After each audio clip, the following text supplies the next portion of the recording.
Hi friends मो Saraswati kitchen को आपण बहुत बहुत स्वागत जनावि आगक आसुवा महाशिवरात्रि उपवास लगी किपर आम हल्का फुल्का हेल्दी खाना खाइबा से लगी मु दुईटी रेसिपी नहीं पालुआ आ मुग डाली चलतु देखी ना केमती प्रस्तुत करवा से लगी मु दुईटी बाउल मुग डाली पालुआ ने देखो गोटे कप मुग डाली भी गोटे बाउल नहीं जाइए आ गोटे बाउल हाफ कप पालुआ भी नहीं जाइए।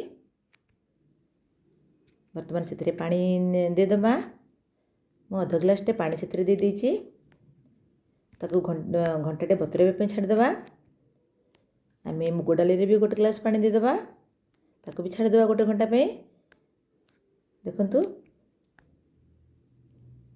प्रथमे आम पालुआर प्रस्तुत करने सब रेसिपी से पालू को दुई भाग विभक्त कर देछि गोटे भाग में खीरी प्रस्तुत करी आ गोटे भाग में पणा प्रस्तुत करी।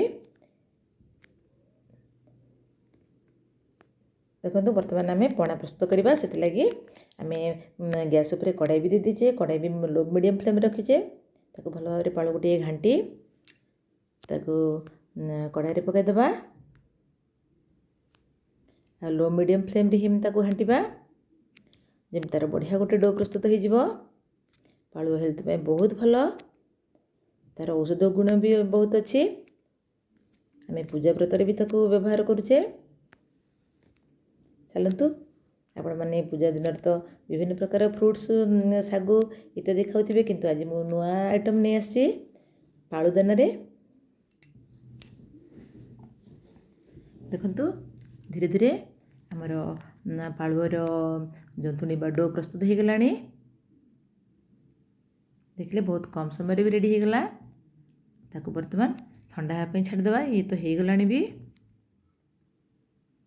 देखु ठंडा हो सारापर मुझे गोटे प्लेट बाहर करदेवी देखो आउ गोटे बाउल मु गोटे बाउलटे पानी नहीं से मु गोटे छणारे देखु किछि मिश्री दे दीची 15 मिनट पर्यंत छाड़देवा 15 मिनट से पूरा मेल्ट हो आम यहाँ पणा प्रस्तुत करवा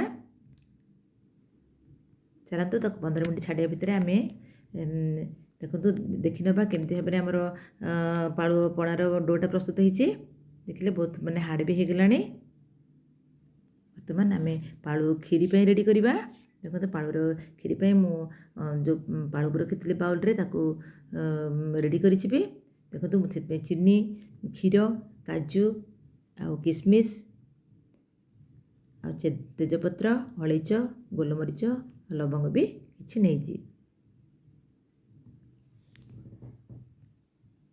चलतु आउ देरी नक आरंभ करवा बर्तमान कड़ाई आम गोटे हाफ ग्लास पानी देदेबा से आम सब अलैच गोलमरीच को भी पकईदेबा देखु आम गोटे कप क्षीर भी से देदेले मु 2 जनक ही प्रस्तुत करुच्ची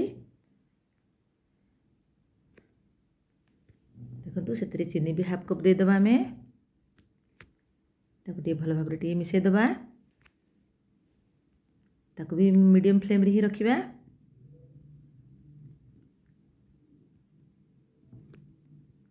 देखु बहुत बढ़िया भाव मिसले आम एथर पालू मिसईदेबा बतुरी पालू को आम भल भाव घाटी देते मिसईदेबा एवं पालूर खीरी की धीरे धीरे घाटी खीरी आम प्रस्तुत करवा पालुआर खीरी भी बहुत भल देहपाई शीघ्र जीर्ण भी हो जाए देखो से आम कि किसमिश भी पकईदेले कि काजू भी देदेले ताकू भल भाव में घाटीदेवा देखो धीरे धीरे सी गाढ़ा हो भी आसला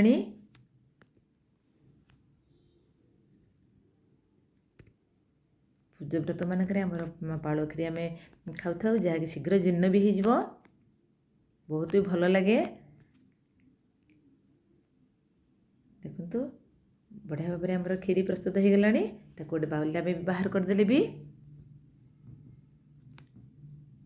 चलतु आमर एथर पालुर झरा बा पालुर पणा प्रस्तुत करवा देखु मिश्री केते सुंदर मेल्ट हो गला बर्तमान ताको आम अन्य गोटे बाउल रे नहीं जिबा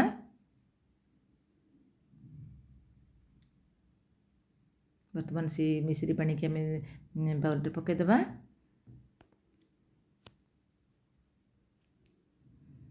बर्तमान गोटे देखो तार डो को गोटे जाली साहाय्य आम धीरे धीरे से आम कोरीदे। मुझे किसी अंश नहीं जहाँकि मुझे गोटे ग्लास पणा बा झरा प्रस्तुत करी। देखो धीरे धीरे धीरे धीरे तक आम से कोरीदे। देखो तार छोट छोट अंश सब पड़ जाऊँ से बाउल रे।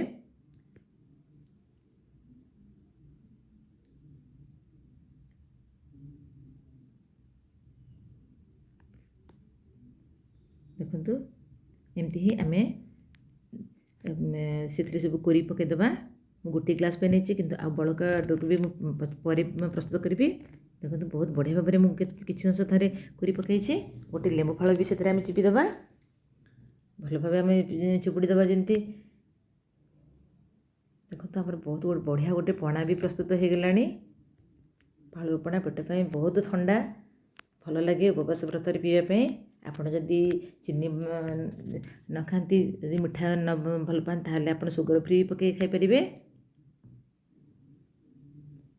देखो बहुत बढ़िया भाव में आमर पालु पणा बा पालु झरा प्रस्तुत हो गला। ताको झरा भी कहती पालु झरा। बहुत माने हेल्थ पे बहुत भल। देखो आमर खीरी और पालु पणा भी रेडी हो गला। पालुर चलतु बर्तमान आम बतुराई मुग डाली तार गोटे मीठा सालाड प्रस्तुत करवा फ्रुट सु दे। देखो से भी भल भाव बतुरी भी जाइए। देखो ताप कौन कौन सब इनग्रेडिएंट्स दरकार मुझे सब रेडी कर देइछि। देखो से आम प्रथम अध कप दही मिसईदे।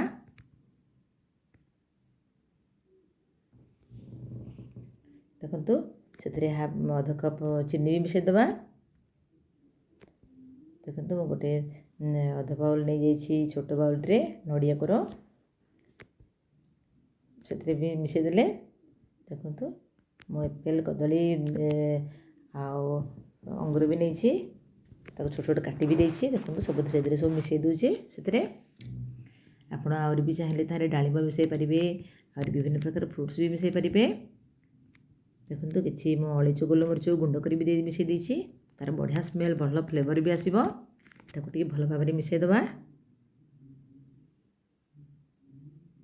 बहुत हेल्दी खाना पूजा उपवास दिन में आम एमती ही खाईपर। देखो तो हमारे बहुत शीघ्र रेडी भी हो गला। देखो तो पणा भी रेडी हो गला। आमर मुग डाली फ्रुट्स दे सालाड भी हो गला। खीरी भी प्रस्तुत हो गला। आप एमती ही पूजा व्रत दिन में करी खातु बहुत बढ़िया लगे। आप मो चैनल को सब्सक्राइब करन सब्सक्राइब भी करूँ। लाइक भी करूँ। कमेंट्स भी दिंतु। केमती लगे मो रेसिपी निश्चय जनइबे। एमती ही परिवार बनाए समस्त खुआतु। जदि मिठा खाऊ ना आप सुगर फ्री दे भी खाईपर।